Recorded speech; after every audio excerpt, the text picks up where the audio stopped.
लद्दाख में राज्य का दर्जा और 6 शेड्यूल स्टेटस की मांग को लेकर चल रहे जन आंदोलन के अगुआ इन्वायरमेंटल एक्टिविस्ट और रेमन मैग्सेसे पुरस्कार विजेता सोनम वांगचुक को शुक्रवार को राष्ट्रीय सुरक्षा एक्ट के तहत हिरासत में ले लिया गया है। ये कार्रवाई उस हिंसक प्रदर्शन के 2 दिन बाद हुई जिसमें लेह में 4 नागरिकों की मौत हो गई थी।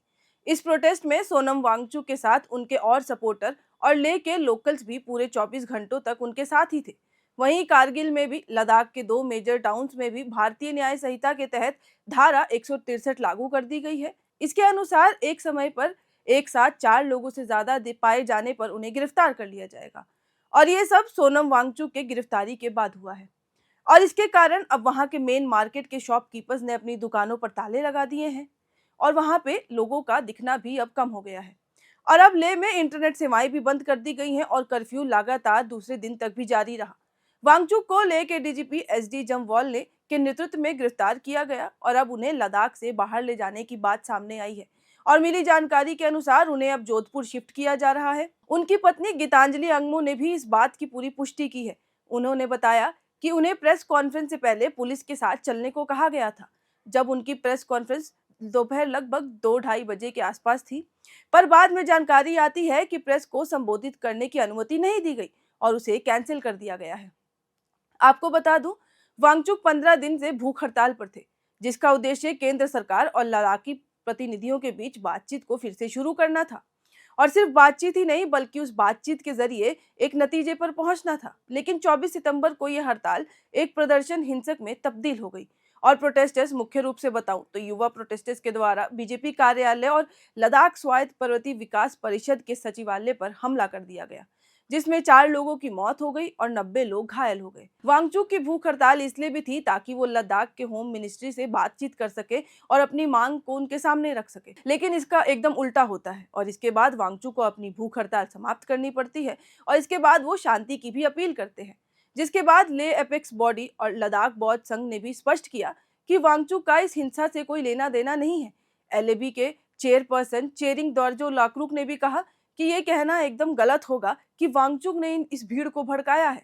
2 भूख हड़ताल पर बैठे युवाओं के अस्पताल में भर्ती होने की खबर से चिंता फैली और अगले दिन करीब 7,000 युवा आंदोलन में शामिल हो गए। उन्होंने ये भी बताया कि 24 को जो 4 सिविलियन मारे गए उनका अंतिम संस्कार 28 और 19 सितंबर को किया जाएगा। उन्होंने ये भी कहा कि प्रदर्शनकारी वो युवा हैं जो कि पढ़े लिखे हैं, लेकिन ध्यान देने वाली बात है कि वो बेरोजगार भी हैं।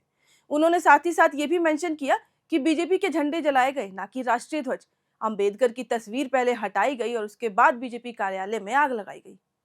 LBA, people's movement for 6 schedule और लद्दाख टेरिटोरियल कांग्रेस ने 24 सितंबर को हिंसा की निष्पक्ष जांच की मांग की है और प्रशासन पर अत्यधिक बल प्रयोग का आरोप भी लगाया है। अब एलएबी की 7 सदस्यीय टीम 29 सितंबर को दिल्ली जाएगी ताकि गृह मंत्रालय के उच्च स्तरीय समिति से बातचीत की जमीन तैयार की जा सके।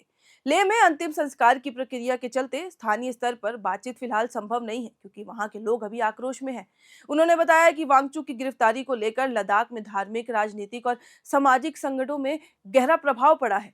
लद्दाख के सांसद हाजी हनीफा ने कहा, अगर उन्हें शांतिपूर्ण आंदोलन के लिए गिरफ्तार किया गया है तो हम इसकी पूरी तरीके से निंदा करते हैं।